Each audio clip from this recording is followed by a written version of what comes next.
बिस्मिल्लाहिर्रहमानिर्रहीम। पाकिस्तान के साबिक़ वज़ीर-ए-आज़म इमरान ख़ान को आजकल दो नाइयों की तलाश है। आखिरकार इमरान ख़ान दो नाइयों को क्यों तलाश कर रहे हैं? एक तो इमरान ख़ान को एक नाई की इसलिए तलाश है। ज़रा सुनिए इमरान ख़ान क्या कहते हैं। इमरान ख़ान को क्यों नाई की तलाश है? ज़मान पार्क में क्या होता है, या एक नाई आता है हर थोड़ी देर के बाद, गार्ड्स भी हैं या काम करने वाले, वो एक दफा आता है, उन सबके बाल काट देता है। वो 3-3.5 घंटे के लिए 4 घंटे तक वो बैठ के बाल काट देते हैं। वो नाई ना आए यहां, सारे पूछे किधर चला गया वो नाई। उसको जब भेजा आदमी के, जी पता तो चलो तुम आए क्यों रहे, उसको उसने हाथ ऐसे पकड़ लिया। कहते जी मेरे पुलिस पहुंच गई और पुलिस ने कहा कि तुम 3.5 घंटे ज़मान पार्क में क्या कर रहे थे। उसने हाथ छोड़ लिया कि जी मैं नहीं आ सकता। तो यानी ये हालात है कि ज़मान पार्क में आना जुर्म हो गया। ये किधर पहुंच गए हम।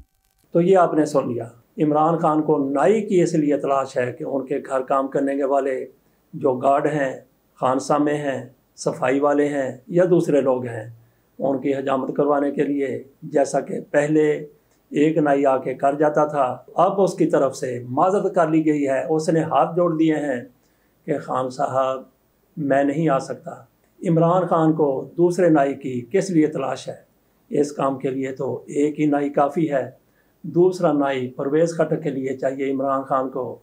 उसके मुकाबले के लिए, जैसा कि परवेज़ खटक ने कहा था कि इमरान ख़ान मेरे सामने आए, मेरे साथ इलेक्शन लड़ें, मैं इमरान ख़ान को मात दे दूंगा, शिकस्त दे दूंगा। इमरान ख़ान को उनके मुकाबले के लिए नाई की तलाश है ताकि परवेज़ खटक के सामने नाई को बतौर उम्मीदवार खड़ा कर सकें। नाजरीन, अगर परवेज़ खटक के सामने इमरान ख़ान नाई को खड़ा कर देते हैं, नाई की बहरहाल खंबे से ज़्यादा अहमियत है, ज़्यादा हैसियत है, तो फिर कौन जीतेगा? ज़रा माजी में चले जाएं। जुल्फ़िकार अली भुट्टो का दौर था। ग़ुलाम मुस्तफ़ा खर साहब भुट्टो को छोड़ चुके थे। एक सीट पर ज़िमनी इंतखाब होना था। शेर मोहम्मद भट्टी साहब को खर के मुकाबले में जुल्फ़िकार अली भुट्टो की तरफ से खड़ा कर दिया गया। भुट्टो साहब भट्टी को सामने ले आए। शेर मोहम्मद भट्टी उनका नाम था। शेर मोहम्मद भट्टी का भी यही पेशा था, यही उसका कारोबार था, जिस कारोबार से मुतल्लिका दो लोगों की इमरान ख़ान को तलाश है। देखते हैं कि ऐसे लोग इमरान ख़ान को कब मिलते हैं। इसके साथ इजाज़त दीजिए। अल्लाह हाफ़िज़।